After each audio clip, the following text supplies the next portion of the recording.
Skills channel. Just going to do a little bit something different for this next series of videos. Over the years, I've done a lot of different skills. I'm very ADHD, so I jump around from things. Knife making, which is, I'm working on this knife right now. Here's the handles that are going to go on it. But it typically takes me a long time to do projects because I keep jumping around from one thing to the other, or I jump onto a project based on need and my ability to make something versus pay for something. Sometimes because I don't have the money, other times I just want to try and learn how to do it. So I'm going to showcase some of the projects I've done over the years. Some have made me a little money, some have not. Some are just out of need or just decided I wanted to try and do something that I'd never seen before. So that's what this series of videos is going to be about, showcasing some of the projects, prototypes I've worked on, things like that. I've done leatherworking, I've done Kydex, woodworking projects, all kinds of things. Like I said, showed off the knife making there. Over the years, I've spent the majority of my life carrying a firearm for a living in the security industry. One way I could say it, that I typically say it, is I've made my life with guns, either carrying them, fixing them, or selling them. And throughout that time, just as a little outlet, like I said, I've done a lot of DIY stuff. I've done paracord stuff. Here's one of the paracord things I did. You'll see that later in the video. So this is just the intro, and then we'll pop up with some videos as we go along. All right, thanks for watching. All right, Dan here with Hardwood Hollow Skills. Just showing off a couple more of the Kydex projects, experimental projects or whatnot that I've made over the years. This one I did as a belt-mounted key holder.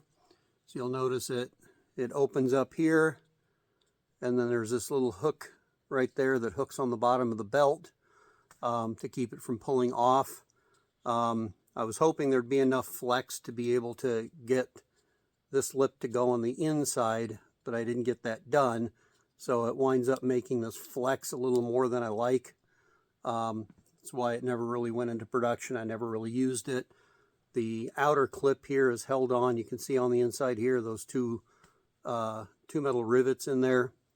And then I did get enough spring in here to have a really good positive click when that goes in, and then the keys stay on it really well. They're not, you almost can't pull them out, but you get that bottom flex, which I didn't like, and then just push in like that and they pop right out. But once they're in there good. So I just never really got past this part when I was designing it, and it's never really been that big of a deal. I figured what I would do if I did go into production, rather than trying to get this bottom piece to fit inside, I would actually bend it on the outside so it kind of hooked underneath. Then you could actually, pop it loose to get it on and off the belt, or just slide through, or I would put a couple of rivets down here so that would be fixed. But I was trying to make it quick on and quick off. But just one more project. Okay, moving on. I had done some other things.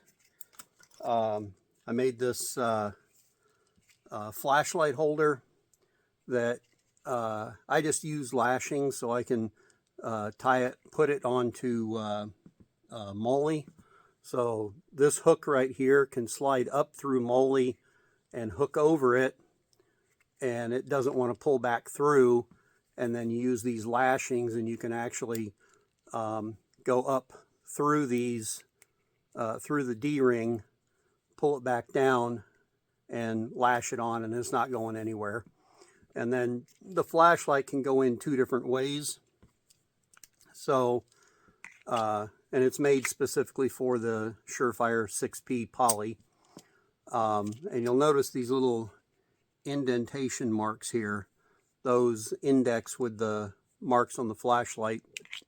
So it will actually effectively hold in upside down, so it's facing down, and it holds really tight, but then you can really quickly pull it out. Plus, when it's on Molly, that gives you the option to turn it on and have light facing down towards the ground with it that way. Or you can actually push it in through the top so it can't slide out through the bottom. But when you do that, you want to make sure and isolate this bottom switch so that if it does get pushed, you're not getting blinded in the eye. And all you do that is just by untwisting it a little bit, and then the switch won't activate. So just something I was messing around with, and I can put this on Molly, on body armor, on a backpack strap, whatever I need to put it on. Just kind of set this up in a way to give me multiple ways to attach it. If I do have to just, without using this, just straight lash it onto Molly, I can bring the cords up under the Molly and pull this out right here. Or if you can, let me flip it around there. Right here and right here where I have the paracord lashing, I can actually bring that through and then directly lash it on to the Molly. No problems there. Here was another one I was messing around with to hang from a backpack strap or something, and so I gave it multiple rivet holes. Right now I just have this ball chain through it that you could, hang it around your neck, but this is the CRKT Eaton tool, the medium size one. There's a micro, which I have, and then there's an XL, which I have, and it just fits in here and clips in, and when it's in, it isn't going anywhere. It clips in nice and tight. I formed this little indentation in here that matches up with the center of the spoon portion, which holds it really nice and tight. Like I said, you hear that good audible click when it goes in. So just another thing I was playing around with. Now again, you can take those rivet holes, a little bit of paracord, lash it right to a pack strap, lash it onto Molly, whatever you want to do. These last things are some shell holders that I made. I had a request to make some individual shell holders, so this particular one is 4570, and the paracord loop that's on it actually acts as a lock to keep the shell from coming out the top. When you push the shell straight up, it hits that paracord and it cannot come out. But if you tip it forward and push it up, then she'll pop right out. And same thing when you put it in, you just put it in, drop it down below that paracord, and it's not going anywhere. And I kind of started this during the at the beginnings of the craze over Walking Dead, and there, a couple of the characters in The Walking Dead talked about carrying a bullet in their pocket, so that they would carry a single round in their pocket, and that would be their final round, if you will. If they were, out of ammo and the zombies were coming for them, rather than getting eaten by a zombie and becoming a zombie, they just kill themselves. So that was kind of how this came about. So I started developing these shell holders to accommodate that.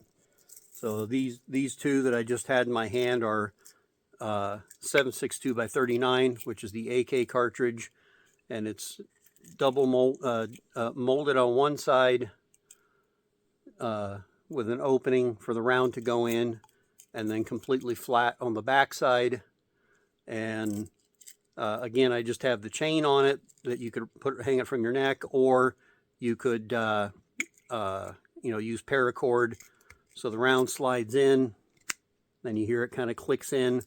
I have some others that I had made where right here I put a little indent that would interact with the rim of the case. This one just happens to fit tight enough that it doesn't need it. This other 7.62 by 39 right here fits a little bit looser, a little bit easier to get the round in and out, but again, it's not flying out. And then this one I did for fun on request. So I did some in 410. So that happens to be a federal 410 self-defense load, and it slides right in the top. And again, this one I would probably do typically with the paracord at the top. But the 410 and the 45 long Colt are essentially the same, so I could actually put a 45 long Colt cartridge in here also. This does fit a little looser than I would like. If I was going to be selling this one, I probably would heat up just a little bit down here and just give it a slight depression, which would interact with the shell case enough to not be a problem. Actually, I'd probably do it up here where it interacts with the brass. So I'm not deforming the plastic, but then it would slide in, it would engage that little dimple and tighten right up. And then this one I did is a 44 Magnum, and it fits a little bit tighter than that 410 does. And that's a Hornady Critical Defense 44 Magnum, or I'm sorry, Lever Revolution 44 Magnum. So there you go, just a few things that I was messing around with. I'm curious though, as loose as this one is, will the 410, okay, the 410 will fit in the 44, but it won't engage with the plastic because of with the brass, because the brass is a larger diameter. So the plastic slides in fine, but I'm not going to force it in there. So there you go. There's the 44 Magnum, fits in there nicely. All right, just a few things that I was messing around with to make up. All right, have a good one. Dan at Hardwood Hall Skills, out.